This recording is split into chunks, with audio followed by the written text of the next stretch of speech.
Hello everyone, welcome back to the Margdarshak platform.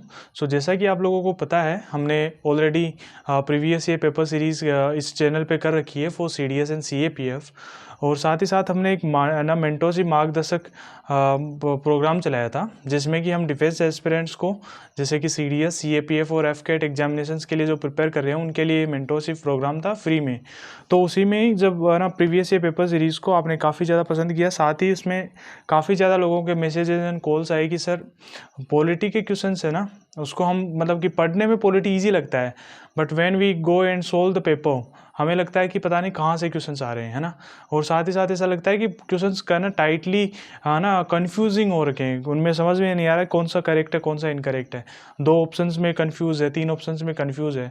और साथ ही साथ कि ये भी डाउट है कि सर कोई बढ़िया एक कोर्स मिल ही नहीं रहा, क्योंकि बुक्स में पढ़ने में काफ़ी ज़्यादा मेहनत लगती है, प्लस समझ में नहीं आता, बट कोई ऐसा कॉम्प्रिहेंसिव कोर्स है भी नहीं जिसके थ्रू हम पढ़ सकें। सो हमने डिसाइड किया कि we will do something for the polity. Firstly हमने डिसाइड किया कि हम मेंटोरशिप प्रोग्राम्स स्टूडेंट्स के लिए एक्सक्लूसिव कोर्स रखेंगे, बट फिर हमने डिसाइड किया कि जब मेंटोरशिप प्रोग्राम वालों को भी इश्यू आ रहा है, so maybe YouTube students को भी काफ़ी ज़्यादा इश्यूज आएंगे।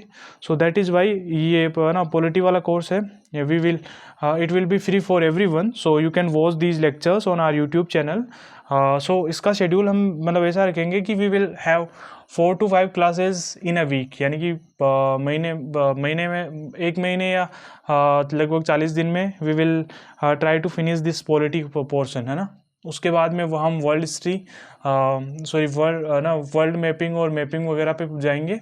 साथ ही साथ we will also discuss the our international relations and internal security wala portion in the upcoming lectures. Okay, so today we will discuss the polity. I don't want to waste any further time, but before starting this type of these lectures, let me just tell you one thing about our mentorship program, that is the मार्गदर्शक mentorship program. So we have almost लगभग 3 months हो गए हमें start हुए, and we have already mentored more than 200 people, है ना। सो अच्छा response आ रहा है। I am very thankful for the students और एस्पिरेंट्स जो अच्छा रिस्पॉन्ड कर रहे हैं।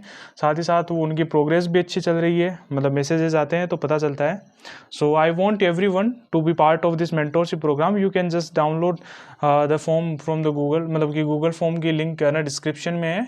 You can just go and check out and fill the form. उसके बेसिस पे आपके पास 1-to-1 मेंटोरशिप कॉल के लिए कॉल सपोर्ट आएगा, जिसमें आप हमारे साथ जुड़ सकते हैं। ओके, सो टुडे पॉलिटी से स्टार्ट करते हैं। So first lecture we will have about the historical background. So before starting this historical background, let me tell you one thing, why we study constitution और polity. Constitution और polity important क्यों होता है, किसी भी country के लिए क्यों इंपॉर्टेंट होता है, और क्यों हम इतना माथापची करते हैं, इतना ज़्यादा पढ़ते हैं इस पॉलिटी को। बिकॉज किसी भी एरिया को, किसी भी कंट्री को, किसी भी स्टेट को चलाने के लिए एक सर्टेन रूल्स होते हैं, क्या है ना, रूल्स होते हैं, रेगुलेशंस होते हैं। क्योंकि अगर रूल्स नहीं होंगे, रेगुलेशंस नहीं होंगे, देन वो एनार्की वाला और जो भी क्योस वाली सिचुएशन हो जाएगी। So to tackle this type of situations और to take the freedom of the people, है ना, sorry, to give them freedom, give them liberty, उसी के लिए हमारा ये कॉन्स्टिट्यूशन और ये पॉलिटी वाला कॉन्सेप्ट आता है। सो बेसिकली जैसे कि इंडिया ने फ्रीडम गेन की थी लगभग 15 अगस्त 1947 को। सो उसके बाद में हमने अपना कॉन्स्टिट्यूशन डेवलप करना स्टार्ट किया, जिसमें 2 years 11 months एंड 18 days लगे थे, है ना।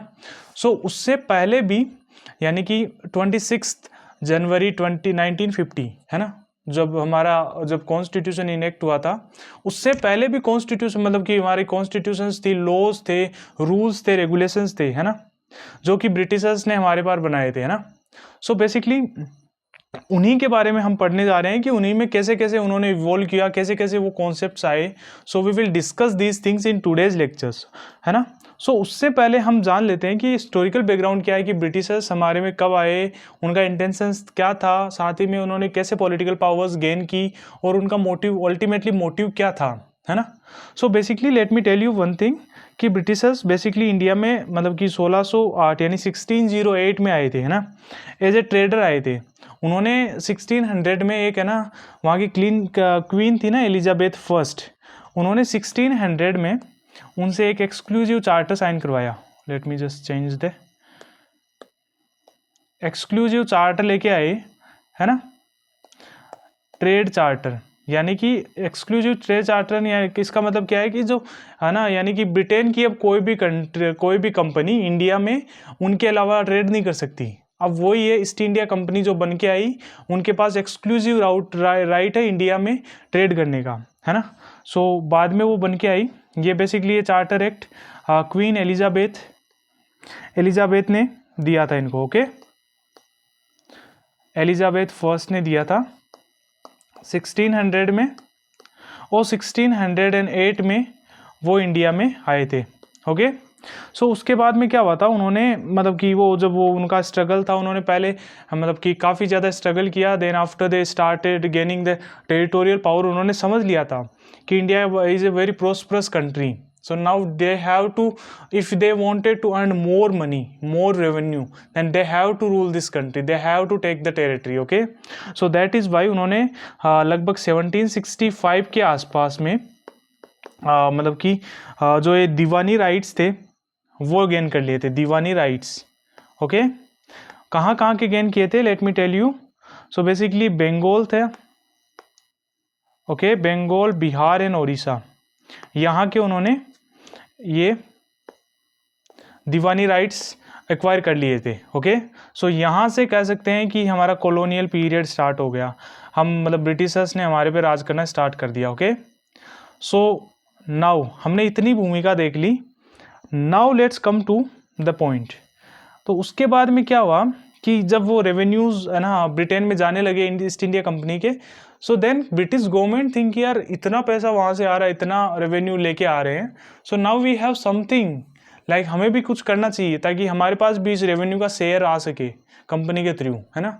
सो दैट इज़ वाई मतलब कि वहाँ पे क्या हुआ कि ये रेगुलेटिंग एक्ट आए कंपनी पे, मतलब ये ना जो कि गवर्नमेंट थी उन्होंने इम्पोज किए थे, मतलब कि to for good governance, okay. सो इसी में मतलब कि पहले डिवाइड किया गया, मतलब हम पढ़ने के लिए डिवाइड कर सकते हैं इसको एक टाइमलाइन के अकॉर्डिंग, है ना, मतलब कि 2 टाइम्स के हिसाब से। पहला था कंपनी रूल था पहला, जो कि बेसिकली 1773 में, यानी कि रेगुलेटिंग एक्ट आए थे 1773 से लेके, है ना, 1857 तक इन्होंने चलाया। फिर क्या हुआ 1857 में एक है ना सिपोही म्यूटिनी हुई, आपको पता होगा, जिसको हमारे मतलब कि प्रोमिनेंट पर्सन वीडी सावरकर ने फर्स्ट है ना freedom, first war of freedom भी, वॉर ऑफ इंडिपेंडेंस भी बोला था, first war of independence by V D Savarkar. So उसके बाद में क्या हुआ था 1858 से लेके 1947 तक, इस टाइम पे ब्रिटिश यानी क्राउन का डायरेक्ट रूल था, कंपनी का रूल नहीं था, क्राउन का डायरेक्ट रूल था। कंपनी एक एडमिनिस्ट्रेटिव बॉडी बन के रही, ओके। सो हम अपने मतलब कि कन्वीनियंस के लिए we can divide this period according to this timeline, okay. सो इसी के बीच में let's study the company rule. So basically company rule में हमें काफ़ी ज़्यादा चार्टर्स और रेगुलेशंस देखने को मिले।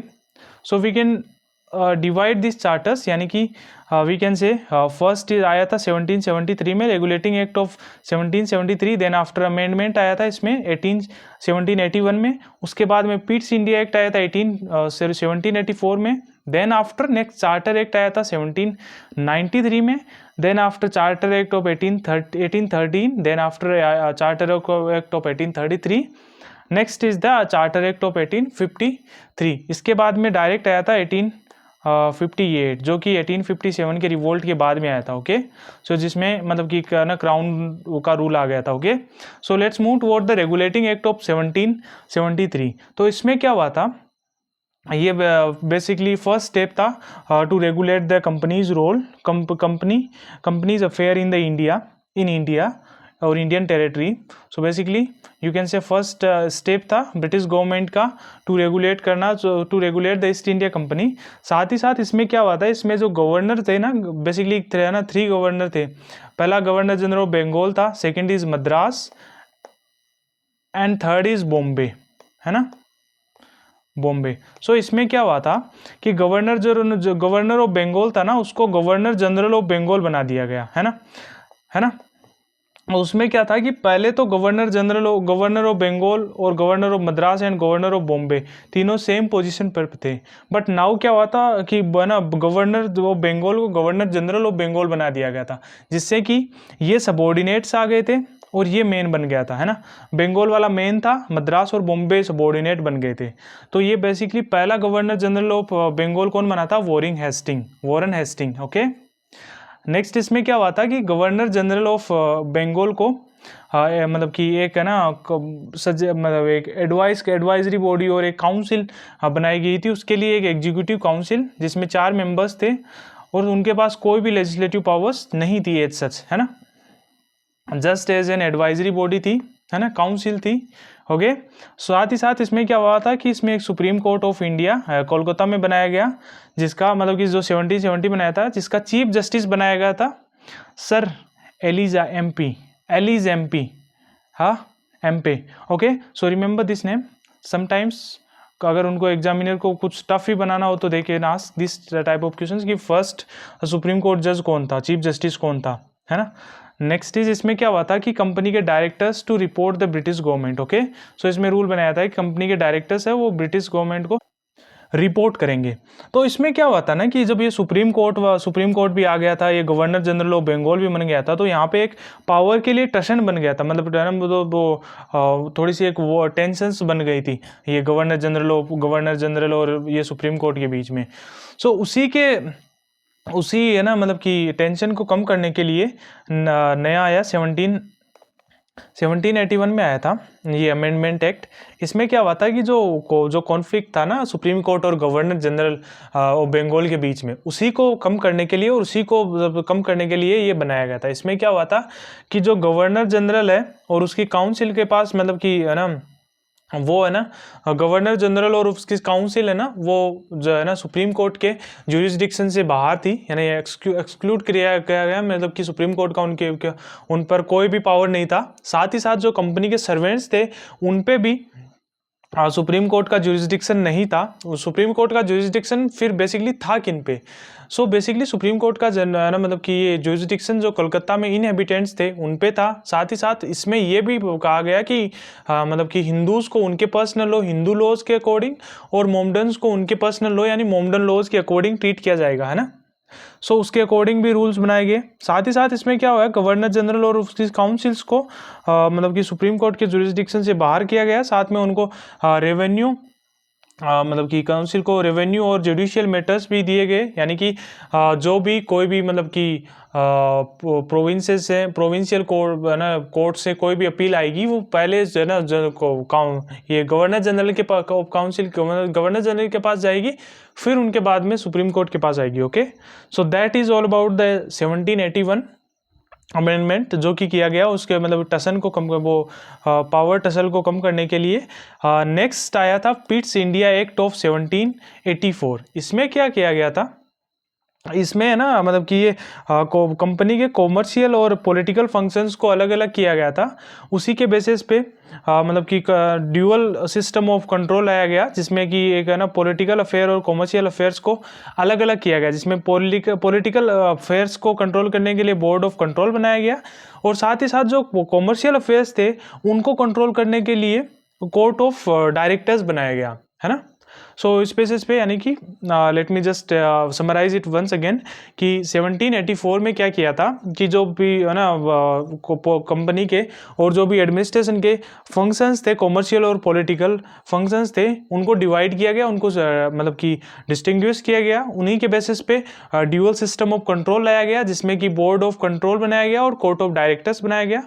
बोर्ड ऑफ कंट्रोल था वो पॉलिटिकल अफेयर्स को मैनेज करेगा एंड कॉमर्शियल अफेयर्स को कोर्ट ऑफ डायरेक्टर्स मैनेज करेंगे। साथ ही साथ गवर्नर जनरल की काउंसिल्स थी उनको मतलब कि कंपेल किया गया कि आपको अडेयर करना है ब्रिटिश गवर्नमेंट ऑर्डर्स को, यानी कि ओबे करना है ब्रिटिश गवर्नमेंट ऑर्डर्स को। Okay, so that is all about 1784 Pitt's India act. Next 1786 वाला एक्ट आया था, एक्ट ऑफ 1786। इसमें क्या हुआ था 1784 के बाद में जब नया जो है ना गवर्नर जनरल ऑफ बंगाल बनाया जाना था। सो वहाँ पे आया था कॉर्नवालिस का नाम। सो कॉर्नवालिस ने एक कंडीशन रखी थी, 2 कंडीशन रखी थी कि अगर मेरे को वॉइस रॉय मतलब कि गवर्नर जनरल ऑफ बंगाल बना के भेज रहे हो, सो आई शुड हैव द मतलब क्या I should have the like ना ओवर राइडिंग और veto power over the council in special cases. साथ ही साथ मेरे को कमांडर इन चीफ बनना है ना, कि गवर्नर जनरल है वही कमांडर इन चीफ रहेगा, है ना। सो वहाँ पे फिर उनके पास कोई ऑप्शन नहीं था, उन्होंने कहा ठीक है आपकी बात मान लेते हैं। सो उनको मतलब कि आना 1786 के साथ में उनको एक कॉर्नवालिस को मतलब कि वहाँ का वॉइसरॉय बनाया, मतलब वो गवर्नर जनरल ऑफ बंगाल बनाया गया। साथ ही साथ उनको मतलब कि पावर दी गई, ओवर राइडिंग पावर्स दी गई काउंसिल्स के डिसीजन के साथ साथ, काउंसिल के डिसीजन पे। साथ ही साथ उनको मतलब कि कमांडर इन चीफ बनाया गया, ओके, इंडियन फोर्सेस का। Next is the charter act of 1793। सो 1793 वाला चार्टर एक्ट था। उससे पहले क्या हुआ था कि ब्रिटेन में क्या होगा कि उस टाइम पे रिसेंटमेंट बढ़ने लगा, यानी कि लोगों में मतलब कि दूसरी क्योंकि उन्होंने देख रहे थे ईस्ट इंडिया कंपनीज इंडिया से काफ़ी ज़्यादा प्रॉपर्टी, काफ़ी ज़्यादा रेवेन्यू कलेक्ट करके जा रही है। सो वहाँ की गवर्नमेंट थी और वहाँ के जो मतलब कि अलग और भी मर्चेंट्स थे, उन्होंने प्रोटेस्ट करना स्टार्ट कर दिया गवर्नमेंट के अगेंस्ट, कि है ना गवर्नमेंट और ईस्ट इंडिया कंपनी के अगेंस्ट, कि सारा प्रॉफिट ये ले जा रहे, क्योंकि उनको पास मोनोपोली थी, वो सिर्फ है ना इस ब्रिटेन से वही ट्रेड कर सकते हैं, है ना, ब्रिटेन के साथ। सो इसी के लिए, और साथ ही साथ फिर है ना यहाँ से ईस्ट इंडिया कंपनी ने गवर्नमेंट पे प्रेशर डाला कि हमने इतनी मेहनत की है, हमने इतनी टेरिटरी को मतलब कि कंट्रोल में लाया है, तो we should have some rights. So फिर क्या हुआ था कि ब्रिटिश गवर्नमेंट ने कहा कि ठीक है, हम सिर्फ 20 ईयर्स के लिए आपके इसे एक्सटेंड करते हैं कंपनी के रूल को, ओके। साथ ही साथ गवर्नर जनरल और है ना गवर्नर जनरल ऑफ बंगाल था ना, उसकी पावर्स को और बढ़ाया गया, मतलब कि उनको मतलब कि जो सबॉर्डिनेट्स थे ना governor general of Bengal Madras and Bombay, उनकी पावर्स भी उसको मतलब कि काफ़ी ज़्यादा लेजिस्लेटिव पावर्स भी गवर्नर जनरल ऑफ बंगाल को दे दी गई, है ना। तो उनकी पावर भी कंसोलिडेट हो गई। साथ ही साथ जो मतलब कि ये बोर्ड ऑफ कंट्रोल था, उसकी भी सैलरी है ना, वो भी डिसाइड की गई कि वो भी सैलरी है ना, वो भी इंडियन रेवेन्यू से ही जाएगी, है ना। साथ ही साथ इसमें क्या हुआ था कि कंपनी की जो ट्रेड मोनोपोली थी उसको भी इंटेक्ट रखा गया 20 ईयर्स के लिए, नेक्स्ट 20 ईयर्स के लिए, okay. So next is the charter act of 1813। अब इसमें क्या हुआ था कि वो चार्टर वो 20 ईयर्स वाला वो 20 ईयर्स वाला सिस्टम था, वो तो फिर मतलब कि कंप्लीट हो गया था, क्योंकि वो 1793 में आया था। तो फिर अभी क्या हुआ था कि जब ना गवर्नमेंट ने कहा कि ठीक है, now we are ending the monopoly of East India Company to trade with India, है ना। बट फिर कंपनी ने कहा कि हमने चाइना के साथ में मतलब कि ट्रेड करने के लिए काफ़ी ज़्यादा मेहनत की है, मतलब काफ़ी ज़्यादा वो टेरेन के हिसाब से रोड्स और मतलब कि वो रास्ते बनाए, so we should have some right with China, है ना। साथ ही साथ हमने मतलब चाय को उगाने के लिए, चाय के लिए भी काफ़ी ज़्यादा मेहनत की है, काफ़ी ज़्यादा मतलब कि ना मतलब मनी स्पेंड किया है, काफ़ी ज़्यादा रेवेन्यू स्पेंड किया है। सो ठीक है, गवर्नमेंट ने कहा कि ठीक है, हम आपके लिए चाय और चाइना के साथ में ट्रेड को आप अपने पास मोनोपोली थोड़े टाइम के लिए और रख लो, ओके। सो उनके पास में क्या हुआ था कि मतलब चाइना के मतलब चाइना और चाय को छोड़ के उनकी ट्रेड मोनोपोली को, ईस्ट इंडिया कंपनी की ट्रेड मोनोपोली को ख़त्म किया गया। साथ ही साथ ये कहा कि अब ब्रिटिश की कोई भी कंपनी आके इंडिया में ट्रेड कर सकती है इंडिया के साथ, ओके। साथ ही साथ उन्होंने क्या हुआ कि जो क्रिश्चियन मिशनरीज थे उनको भी अलाउ किया गया कि आप इंडिया में आओ और अपने रिलीजन के बारे में उनको मतलब कि इन सेंटिनेंट बीइंग को according to them, we are the sentient being according to them, है ना, not according to us, okay. So उनको आके सिखाओ, उनको अपने रिलीजन्स के बारे में बताओ। साथ ही साथ ये इनडायरेक्टली ये था कि उनको अपने में कन्वर्ट करो, क्रिश्चियनिटी में कन्वर्ट करो, है ना। So that is about the उन्होंने साथ ही साथ उन्होंने क्या कहा कि उन्होंने कहा कि इंग्लिश एजुकेशन को भी प्रमोट किया जाए इंडिया में, ताकि जो भी नई जनरेशन आ रही है वो अकॉर्डिंग टू ब्रिटिश रूल्स चले, ना कि इंडियन रूल्स चले। यानी कि ब्रिटिश रूल्स यानी कि वो उनको मतलब कि सबॉर्डिनेट पोजीशंस के लिए प्रिपेयर करो, है ना, ताकि वो मतलब कि ज़्यादा आवाज़ नहीं उठा पाए सिस्टम के अगेंस्ट और वो अपने अंडर काम कर सके। साथ ही साथ इन्होंने क्या किया कि कंपनी का रूल था वो तो कंटिन्यू रहेगा, बट मोनोपोली उन्होंने हटा दी कि मोनोपोली नहीं रहेगी, ओके। नेक्स्ट आया था चार्टर एक्ट ऑफ 1833, है ना, 1833। इसमें क्या हुआ था, गवर्नर जनरल ऑफ बंगाल था ना, उसको बना दिया गया गवर्नर जनरल ऑफ इंडिया, है ना। और पहला गवर्नर जनरल ऑफ इंडिया बना था लॉर्ड विलियम बेंटिक, ओके। साथ ही साथ इन्होंने क्या किया था, जो लेजिस्लेटिव पावर्स थी उनको सेंट्रलाइज कर दिया गया। साथ ही साथ क्या गया क्या कि एंड मतलब कि कंपनी की कॉमर्शियल एक्टिविटीज़ को एंड कर दिया गया और उनको कंपनी को सिर्फ प्योरली एडमिनिस्ट्रेटिव बॉडी बना दिया गया। यानी कि उनके पास अब है ना मतलब कंपनी के पास कॉमर्शियल एक्टिविटीज़ के राइट्स नहीं थे, है ना। और इसी के साथ साथ ये 1834 में एक लॉ कमीशन बनाया गया अंडर मैकियावेली, है ना। सो उसमें क्या हुआ, इंडियन पीनल कोड मतलब कि उसी का एक रिजल्ट था, इंडियन पीनल कोड मतलब आया अगेन, मतलब एक जनरेट हुआ और कह सकते हैं क्रिएट हुआ। उसी के बेसिस पे ये मैकियावेली कमेटी लॉ कमीशन के अकॉर्डिंग ही आया था। साथ ही साथ इसमें एक open competition in the civil services के लिए भी मतलब अटेम्प्ट किया गया, but due to oppositions in the British cabinet और ब्रिटिश पार्लियामेंट, है ना, वेस्टमिंस्टर पार्लियामेंट, ओके, उसको ना एग्जीक्यूट नहीं कर पाए, इम्प्लीमेंट नहीं कर पाए। बट उन्होंने ये फर्स्ट टाइम ये open competition in civil services के लिए अटेम्प्ट किया था। इसको याद रखना, ये कौन से में किया था, 1833 में किया था, है ना, ओके। साथ ही साथ ये भी याद रखना, गवर्नर जनरल ऑफ बंगाल था, उसको गवर्नर जनरल ऑफ इंडिया कब बनाया गया और पहला गवर्नर जनरल ऑफ इंडिया कौन बना। साथ ही साथ ये भी पूछ सकते हैं कि जैसे पहला मतलब कि गवर्नर ऑफ बंगाल को गवर्नर जनरल ऑफ बंगाल कब बनाया गया और पहला गवर्नर जनरल ऑफ बंगाल कौन रहा। Okay, so remember this first वाले कॉन्सेप्ट। ओके, ये वाले कॉन्सेप्ट आ सकते हैं आपके एग्जाम में। और आपको ये जो मैंने स्लाइड्स दे रखे हैं उनको तो पढ़ना ही पढ़ना है, उनको तो मतलब एक वर्ड भी मिस नहीं करना। I have worked very hard on these things. Okay, so now you have to focus, यानी कि आप इतना भी कर लो, you don't have to read the whole Laxmikanth और any other 800 and 900 pages book. You can just read these slides and go to your exam. And वहाँ पे देखो कि आप 16 में से मतलब 15 क्वेश्चंस आ रहे हैं। आई विल बेट कि 12 to 13 क्वेश्चंस डायरेक्टली हमारी पीपीटी में आ जाए, पीपीटी से मतलब कि आ जाएंगे अगर आपने ध्यान से पढ़ा, प्लस आप अगर मेरे को ढंग से सुन रहे हो, मेरे वर्ड्स पे ध्यान रख रहे हो और साथ साथ नोट्स बना रहे हो, then you will definitely going to get maximum benefit out of these lectures. Okay, so next is the charter act of है ना 1853। तो इसमें क्या हुआ था कि इसमें लेजिस्लेटिव और एग्जीक्यूटिव फंक्शंस थे ना गवर्नर जनरल ऑफ काउंसिल के, है ना, उनको सेपरेट कर दिया गया, है ना, क्योंकि बर्डन बढ़ रहा था। उन्होंने कहा कि सिर्फ ये एग्जीक्यूटिव और लेजिस्लेटिव फंक्शंस है उनको सेपरेट कर दिया जाए। साथ ही साथ है ना जो है ना रिकमेंडेशंस थी लॉ कमीशन मैकियावेली कमेटी की, उसको 1854 में बनाई गई थी, जो उसी के बेसिस पे ओपन कंपटीशन हुआ था सिविल सर्विसेज में, और ये 34 है ना। और सो उसमें है ना सिविल सर्विसेज के लिए ओपन कंपटीशन रखा गया था, है ना, इसी में इंट्रोड्यूस हुआ था। रिमेंबर, इसको अटेम्प्ट किया गया था 1833 में, बट उस टाइम पे एग्जीक्यूट नहीं हुआ था। ये इंट्रोड्यूस कब हुआ था, 1853 वाले में। Okay, remember these things. Okay, once again I am just repeating it कि 1833 में ये civil services open civil services competitions के लिए अटेम्प्ट हुआ था, बट वो एग्जीक्यूट नहीं हो पाया था। फिर मैकियावेली कमीशन की कमेटी की रिपोर्ट पे 1853 में open competition for civil services को इम्प्लीमेंट किया था। Okay, remember this things.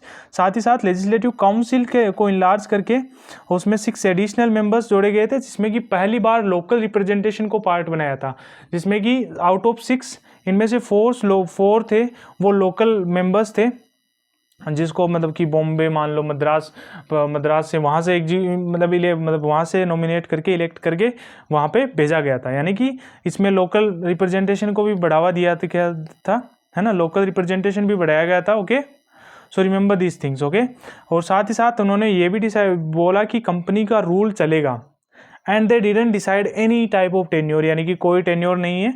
जब तक पार्लियामेंट के पास मतलब पार्लियामेंट का मन होगा तब तक कंपनी का रूल चलेगा, और जब पार्लियामेंट का मन नहीं होगा, यानी कि पार्लियामेंट को लगेगा कि now we have to stop the company rule, then they can stop, there is no any timeline. Okay, so उसके बाद में क्या हुआ था, ये 1853 वाली बात है ना। नाउ है ना मतलब इंडिया में रिसेंटमेंट बढ़ रहा था, यानी कि जो पॉलिसीज थी इकोनॉमिक पॉलिटिकल सोशल जो भी था उनके बेसिस पे अब वहाँ पे इंडिया में बढ़ रहा था रिसेंटमेंट, यानी कि सभी में आक्रोश बढ़ रहा था, मिलिट्री में, सिविल सोसाइटी में, सब में। सो उसी के बेसिस पे मतलब एक सिपोई म्यूटिनी हुई थी 1857 में। According to Britishers it is sepoy mutiny, but according to V D Savarkar, है ना, it is the first war of independence, है ना, first struggle of independence. So according to like, है ना, to prominent persons, this is the difference between their, मतलब कि मतलब जो भी उनका पर्सपेक्टिव था उसके बेसिस पे दे रखा है. We are not here to comment anything, we are just here to teach you. So don't है ना just go in the debate कि वी डी सावरकर और ब्रिटिश. मतलब according to V D Savarkar this is the first war of independence, and according to Britishers it is a sepoy mutiny. Okay, so it is 1857 वाला जो भी revolt था, revolt of 1857, we can for the like, है ना, better wording we can say it is revolt of 1857. Okay, so इसमें क्या हुआ था, इसके बाद में क्या हुआ था कि गवर्नमेंट ऑफ इंडिया एक्ट आया था 1858 में, फिर आया था गवर्नमेंट इंडियन काउंसिल एक्ट आया था 1861 में, then after Indian council act आया था 1892 में, then after the Indian council act आया था 1899 में, देन आफ्टर 1919 में, फिर 1935 में, फिर 1947 में. सो ये क्राउन रूल के अंडर आए थे. सो लेट्स मूव टुवर्ड द 1858 वाला, है ना, यानी कि गवर्नमेंट ऑफ इंडिया एक्ट 1858. तो इसमें मैंने आपको मतलब बैकग्राउंड बता दिया कि रिवोल्ट हुआ था, सिपोई म्यूटिनी हुई तो, और you can say first war of independence हुआ था 1857 पे. उसके बेसिस पे अब ब्रिटिशर्स को मतलब कि कंट्रोल जमाना है अब, है ना. तो फिर क्या हुआ था कि इस टाइम पे मतलब गवर्नमेंट ने कहा कि जो ब्रिटिश गवर्नमेंट थी उन्होंने कहा कि now the company is not capable to rule the India. Now we are taking the direct rule, the direct crown rule on India. Okay, so यहाँ पे क्या हुआ था, कंपनी के ना कंपनी रूल को एंड कर दिया गया, और साथ ही साथ डायरेक्ट रूल आ गया क्राउन का इंडिया पे, है ना. साथ ही साथ जो गवर्नर जनरल की पोस्ट थी, गवर्नर जनरल ऑफ इंडिया की पोस्ट थी, उसको चेंज करके वॉइस रॉय ऑफ इंडिया बना दिया गया. और first voice Roy of India कौन थे, Lord cunning. Okay, remember this thing. इसके बेसिस पे क्या हुआ था, मतलब कि कंपनी के रूल को एंड किया गया था.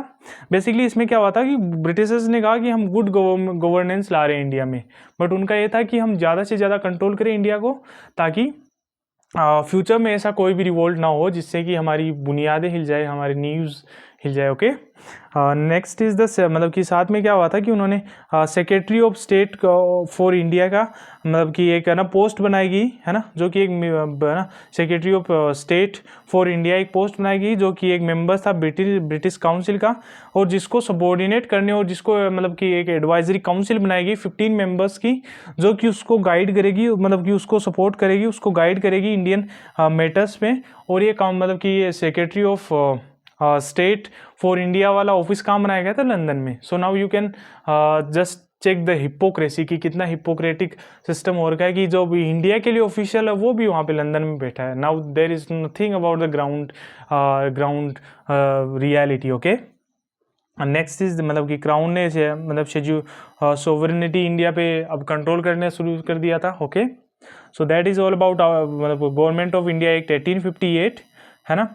Next is the Indian council of 1861. इसमें क्या हुआ था, लेजिस्लेटिव काउंसिल बनाएगी सेंट्रो स्टेट प्रोविंसेस के लिए.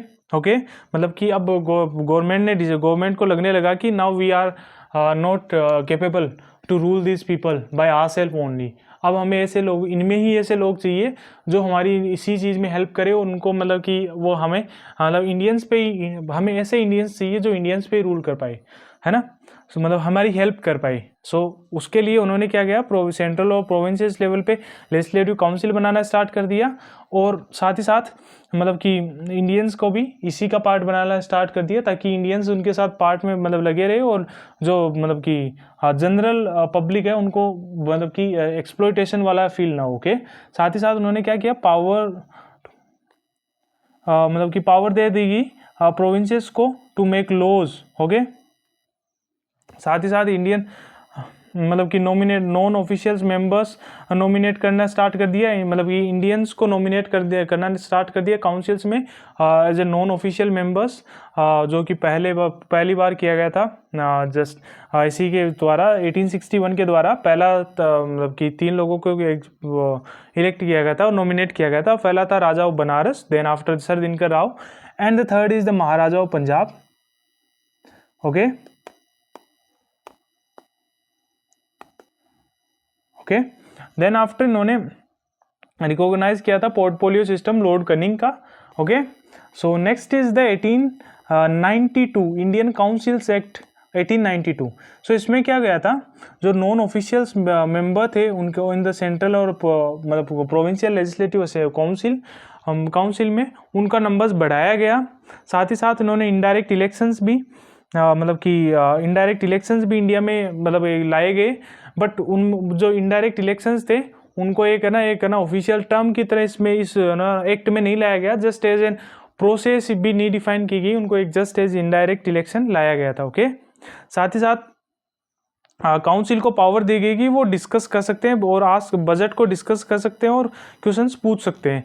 ये 1892 वाला जो काउंसिल एक्ट आया था, इंडियन काउंसिल एक्ट ऑफ 1892, उसमें ये पावर्स दी गई कि काउंसिल अब है ना बजट को डिस्कस कर सकती है ना, साथ ही साथ क्वेश्चंस पूछ सकती है। Okay, so that is all about 1982। Next is the Indian council act of 1909, है ना। ये 1909 वाला काफ़ी ज़्यादा इंपॉर्टेंट है, क्वेश्चंस डायरेक्टली इसमें से आते हैं। पहला, अब तो now you all are aware that कि इसमें पहले बार सेपरेट इलेक्टोरेट वाला आया था, है ना, फॉर मुस्लिम्स कम्युनल रिप्रेजेंटेशन, है ना। सो बेसिकली इसको ये भी बोलते हैं, ये मोरले मिंटो रिफॉर्म भी बोलते हैं, है ना, मोरले मिंटो रिफॉर्म, है ना। सो इसको ये भी बोलते हैं। ओके, सो यहाँ पे मोरले वॉज लाइक ना secretary of state for India and the Minto is the viceroy of India, है ना। सो यहाँ पे है ना, फिर इसी के हिसाब से मिंटो को बोला जाता है father of communal award. Okay, remember this terms. UPSC का कभी दिमाग सटका तो they can ask this type of questions कि फादर ऑफ कम्युनल अवार्ड किसको बोला जाता है। मोरले मिंटो रिफॉर्म के डायरेक्ट ला सकता है, 1909 को छोड़ के डायरेक्ट ऐसा पूछ सकता है, मोरले मिंटो रिफॉर्म्स के बारे में पूछ सकता है। साथ में ये भी पूछ सकता है कि मोरले कौन था, मिंटो कौन था। ओके, अगर मतलब एक है ना हमें कैसी भी सिचुएशन हो, we have to prepare accordingly. Okay, साथ ही साथ इसमें मतलब कि इंक्रीज किया गया number of Indians in central legislative, यानी कि 16 to 60 बनाया गया। ओके, साथ ही साथ सत्येंद्र प्रसाद सिन्हा को first Indian Satyendra Nath Sinha first Indian बने थे जो कि गवर्नर जनरल की एग्जीक्यूटिव काउंसिल में बनाए थे, उनको लॉ मिनिस्टर बनाया गया था। ओके, वो लॉ मिनिस्टर बने थे। Okay, remember first law minister Satyendra Nath Sinha बने थे। ओके, साथ ही साथ इंडियन मेंबर्स अलाउ किए गए थे, इंडियन मेंबर्स को अलाउ किया था सप्लीमेंट्री क्वेश्चन पूछने के लिए, मतलब कि okay. So next is the government of India act 1919, इसको मॉन्टेस्क्यू चेम्सफोर्ड रिफॉर्म भी बोला जाता है। ओके, यहाँ पे Montesquieu was the secretary of state while the Chelmsford was the viceroy of that time for India. Okay, so इसमें क्या गया था, डायरकी लाई गई थी प्रोविंसेस लेवल पे, यानी कि सब्जेक्ट्स को ट्रांसफर्ड और रिजर्व में बांटा गया था। Transferred subject basically Indian ministers के पास थे, वाइल रिजर्व सब्जेक्ट्स थे वो गवर्नर के पास में और मतलब उसकी एग्जीक्यूटिव काउंसिल के पास में थे। यानी कि आप देख रहे हो ना, रिजर्व सब्जेक्ट यानी कि वो सब्जेक्ट जो कि काफ़ी ज़्यादा इंपॉर्टेंट है, जैसे रेवेन्यू हो गया, जैसे एग्रीकल्चर वाला हो गया, यानी कि उनको वहाँ जहाँ से मतलब कि प्रॉफिट हो रहा है वो उन्होंने रिजर्व सब्जेक्ट रख लिए गवर्नर और एग्जीक्यूटिव काउंसिल के लिए। साथ ही साथ जो ट्रांसफर सब्जेक्ट है, यानी कि जो मतलब कि नॉर्मल सब्जेक्ट्स थे, है ना, लायबिलिटी मान लो, वो वाले सब्जेक्ट्स ट्रांसफर सब्जेक्ट्स में डाल दिए थे, वो इंडियन मिनिस्टर्स को दे दिए गए थे। ओके, तो इसमें क्या हुआ था, बाइकैमरल लेजिस्लेशन आया था सेंटर में, यानी कि काउंसिल ऑफ स्टेट और लेजिस्लेटिव काउंसिल बने, लेजिस्लेटिव असेंबली बनी थी। साथ ही साथ इसमें मतलब कि फ्रेंचाइजीज भी बढ़ाई गई थी, यानी लिमिटेड और प्रॉपर्टी बेस्ड, मतलब ये क्या है ना, ये वोटिंग फ्रेंचाइजीज बढ़ाई गई थी। ओके, रिमेंबर वोटिंग फ्रेंचाइजी बढ़ाई गई थी। साथ ही साथ इसमें सेंट्रल और legislation could ask questions to executive, वो भी बताया गया था। साथ में इसमें सेंट्रल पब्लिक सर्विस कमीशन को इस्टेब्लिश किया था, है ना, और इसमें यही था कि है ना रिव्यू भी किया जाएगा आफ्टर 10 ईयर्स, है ना। और साथ ही साथ इसमें साइमन कमीशन और जो कि 1957 था, वो इसी का ही उसी को रिव्यू करने के लिए बनाया गया था। Okay, so next is the so इसमें एक चीज़ और थी, इसमें जो कम्युनल अवार्ड था उसको भी बढ़ाया गया था, यानी कि पहले 6 के मतलब मुस्लिम के साथ था, नाउ सिख के लिए उनके लिए भी बढ़ाया गया था, ओके। 6 और है ना मतलब बैकवर्ड क्लासेस के लिए भी बनाया था, okay. Next is the government of India act 1935, जो कि काफ़ी ज़्यादा इंपॉर्टेंट। उससे पहले काफ़ी ज़्यादा मतलब कि कॉन्फ्लिक्ट्स हो चुके थे, जैसे कि साइमन कमीशन आया था, है ना, ये है ना जॉन साइमन के मतलब के अध्यक्षता में आया था। इसमें क्या हुआ था, इसमें इश्यू ये था कि जो भी थे सारे के सारे ये इंडियंस, इनमें कोई नहीं था, है ना, और सारे के सारे ब्रिटेन से मतलब कि वो अंग्रेजी थे। सो that is why the issue was the Simon commission. साथ ही साथ इसमें मतलब उस टाइम पे नेहरू रिपोर्ट भी पब्लिश हो चुकी थी 1928 में, और साथ ही साथ इसमें मतलब ये है ना राउंड 3 राउंड टेबल कॉन्फ्रेंस भी हो चुकी थी। तो उसी के बेसिस पे 1935 में जो ये है ना गवर्नमेंट ऑफ इंडिया एक्ट आया था, और साथ ही साथ उसमें उससे पहले कम्युनल अवार्ड वाला भी आ चुका था 1932 में, और पूना पैक्ट भी हो चुका था गांधी जी और अंबेडकर जी के बीच में, ओके। सो नाउ आपको पता है कि क्या क्या हो चुका था 1935 के आसपास में पहले। So now let's move toward the 1935 के आसपास, मतलब उस वाले गवर्नमेंट एक्ट में क्या हुआ था। सो इसमें क्या हुआ था, जो प्रोविंशियल की ऑटोनॉमी थी, है ना, मतलब प्रोविंशियल ऑटोनॉमी मतलब प्रोविंसेस को ऑटोनॉमी प्रोवाइड की गई, और साथ ही साथ प्रोविंसेस में रिस्पॉन्सिबल गवर्नमेंट भी बनाई गई, है ना।